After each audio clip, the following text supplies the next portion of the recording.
हमेशा की तरह ही एक बार पुनः आपके समक्ष में दामोदर प्रसाद शर्मा एक नए बिंदु के साथ हाजिर हूँ। आज का जो बिंदु है हमारा वो कोई नया नहीं है, क्योंकि हम पिछले कई वीडियो से इस बिंदु के बारे में चर्चा करते आ रहे हैं। वह है छंद। छंद के बारे में हमने छंद के अंग उनका अध्ययन किया, तत्पश्चात छंद के प्रकारों का और गीतिका छंद का हमने अध्ययन किया। आशा करता हूँ वह छंद आपके समझ में आ गए होंगे। अगर आप उन वीडियो को नहीं देख पाए हो तो उन्हें हमारे उन वीडियो को देख सकते हो, ताकि आने वाले वीडियो भी आपके समझ में आ सके। आज का जो हमारा छंद का विषय रहेगा वह रहेगा हरि गीतिका छंद।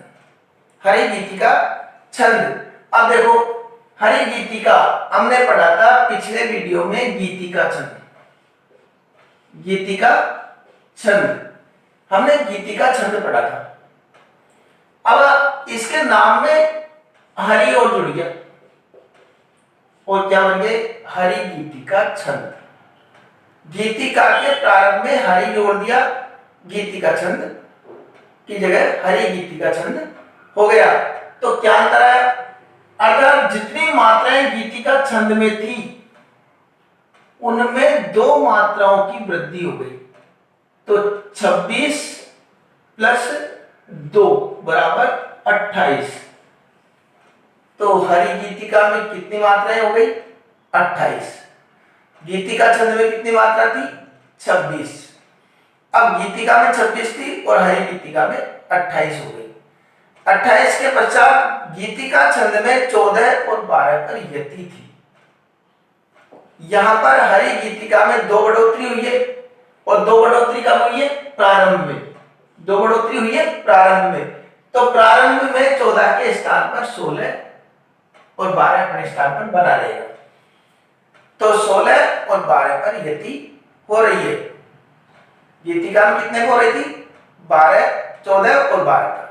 यहां पर 16 और 12 पर। ठीक है। और जो गीतिका छंद में चरण के अंत में लघु और गुरु आ रहा था, वह लघु और गुरु इसके भी अंत में आ रहा है। इसके भी हरि गीतिका छंद के अंत में भी लघु और गुरु आ रहा है। ठीक है। एक बार पुनः मैं एक साथ इसके लक्षण बता देता हूं। हरि गीतिका छंद में कुल 28 मात्राएं होती है। कुल 28 मात्राएं होती है तथा 16 और 12 पर यति होती है। 16 और 12 पर यति होती है तथा चरण के अंत में जो है वह लघु और गुरु की मात्राएं आती है। अब हम इसका एक उदाहरण देख लेते हैं। परीक्षा में जो हमारे समक्ष उदाहरण आएगा वह इस रूप में आएगा। परीक्षा में हमारे समक्ष उदाहरण इस रूप में आएगा और हमसे पूछा जाएगा कि इसमें कौन सा छंद है। चाहे वो कॉलेज की परीक्षा हो, स्नातक स्तर की या सीनियर स्तर की, आरबीएससी 12वीं बोर्ड की परीक्षा या विभिन्न प्रतियोगिता परीक्षा, उन सब के अंतर्गत इस तरह एक पद्यांश देते हैं। उसमें से फिर वो पूछते हैं कि इसमें कौन सा छंद है। अगर हमको इन लक्षणों पर वो खरा उतरता है तो हमको मान लेना है कि उसमें हरि गीतिका छंद है। अगर खरा नहीं उतरता है तो नहीं है। ठीक है। अब देखते हैं कैसे ये खरा उतर रहा है या नहीं उतर रहा। हम इसकी जांच कर लेते हैं। पहले उदाहरण हमने दिखाया यहाँ पर कि संसार की समर स्थली में धीरता धारण करो, चलते हुए निज इष्ट पथ पर। यहाँ पर यति है। चलते हुए निज इष्ट पथ पर संकटों से मत डरो। संकटों से मत डरो। जीते हुए भी मृतक सम रहे। जीते हुए भी मृतक सम रहे। अल्पविराम अर्थात यति। कर्ण केवल दिन भरो। कर्ण केवल दिन भरो। वीर बनकर आप अपनी, यति आ गई, वर वीर बनकर आप अपनी विघ्न बाधाएं हरो। विघ्न बाधाएं हरो। इस तरह का एक उदाहरण हमारे समक्ष आता है और हमें उससे पूछा जाता है हमसे कि इसमें कौन सी छंद है। तो हमको क्या करना है? उस छंद के उदाहरण को देखकर घबराना नहीं है। बड़ी तसल्ली से, धैर्य से हमको उसमें मात्राएं लगानी है। मात्राएं किस प्रकार लगानी है, ये हमने पिछले वीडियो में विस्तार से आपको समझाया था कि हमको इस प्रकार की मात्राएं ऐसे लगानी है। और यहाँ पर मैं एक बार मात्रा लगा के देखता हूं और हम भी ऐसे विभिन्न पद्यांशों में जब मात्रा लगाएंगे तो मात्रा लगाने का हमारा अभ्यास हो जाएगा, क्योंकि जब तक मात्रा हमसे लगाना नहीं आएगी तब तक हमारे छंद समझ में नहीं आ सकता। छंद समझने के लिए सबसे बहुत जरूरी है कि हमको मात्राओं का ज्ञान होना चाहिए। जैसे मैं इसके मात्रा लगाता हूं, हमने बताया था कि अनुनासिक या अनुस्वार जो वर्ण आता है जिसके अनुसार की मात्रा लगी रहती है उसको हम गुरु मानते हैं। ये गुरु हो गया, गुरु हो गया।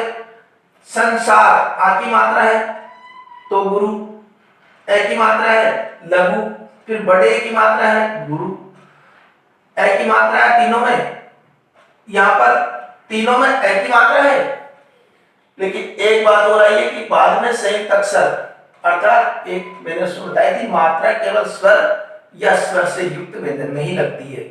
अगर स्वर से रहित कोई व्यंजन आता है तो उसके पहले वाले जो वर्ण है उसकी मात्रा गुरु हो जाती है। तो यहाँ गुरु हो गई, ये लघु और ई की मात्रा गुरु, ए की मात्रा है गुरु, फिर ये गुरु और लघु और गुरु,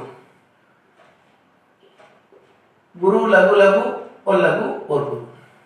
देखो हमारे छंद का नियम कहता है अंत में लघु और गुरु आता है, अंत में लघु और गुरु आ गया, अंत में लघु और गुरु आ गया।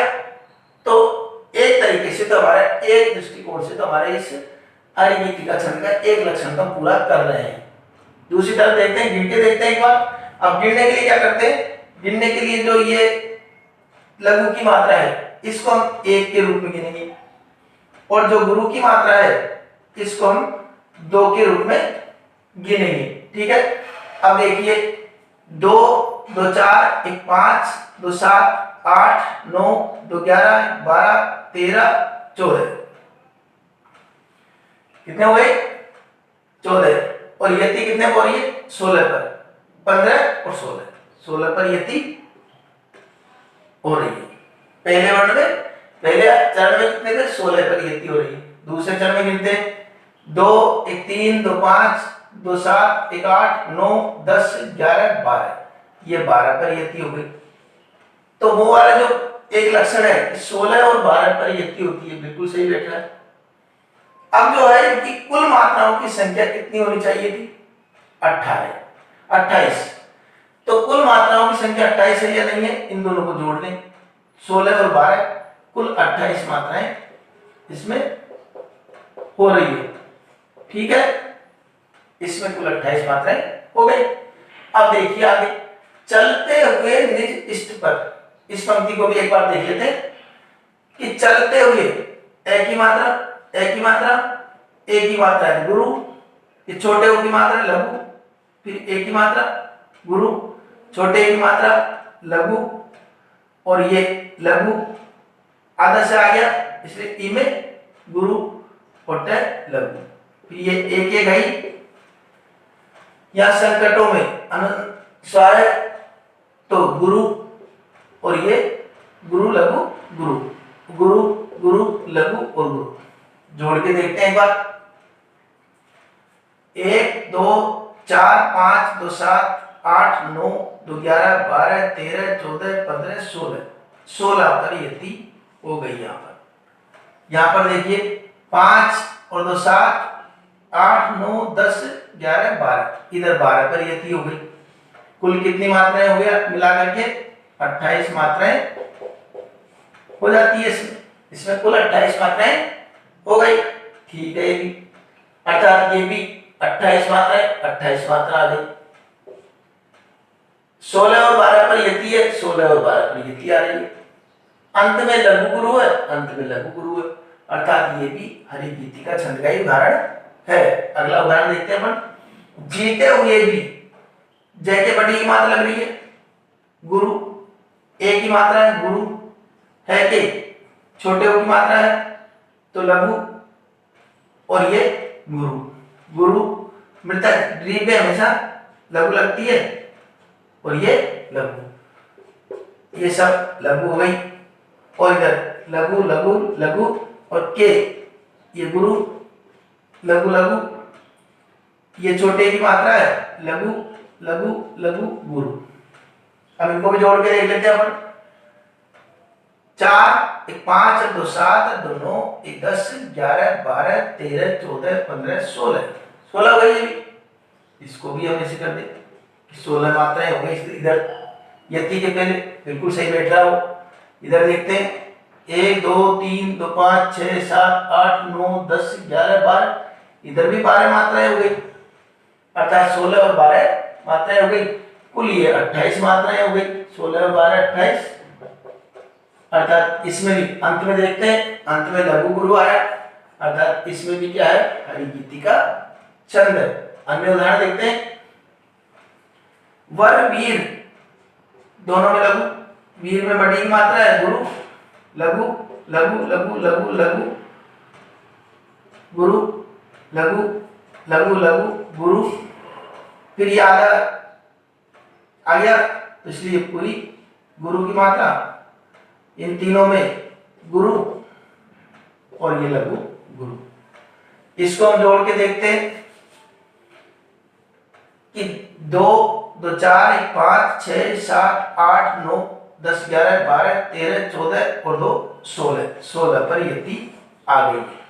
ठीक है, इधर देखते हैं 2 1 3 2 5 2 7 2 9 और 3 12, ये 12 पर यति आ गई। कुल दोनों जोड़ेंगे तो 28 मात्राएं हो रही है। और अंत में लघु गुरु आ रहा है। पूरे उदाहरणों को देखें, सबके अंत में लघु गुरु आ रहा है और 16 और 12 पर यति हो रही है। इसलिए स्पष्ट है कि ये हरिगीति का छंद है। हरिगीति का और गीति का छंद बिल्कुल समान है, अंतर है तो केवल 2 मात्राओं का। 2 मात्राओं का मतलब गीतिका में जहां 26 मात्राएं होती है, हरिगीतिका में 28 मात्राएं होती है। गीतिका में जहां पर 14 और 12 पर यति होती है, तो हरिगीतिका में 16 और 12 पर यति होती है। सामान्य सी बात है। तो अंत में दोनों के लघु गुरु आता ही है।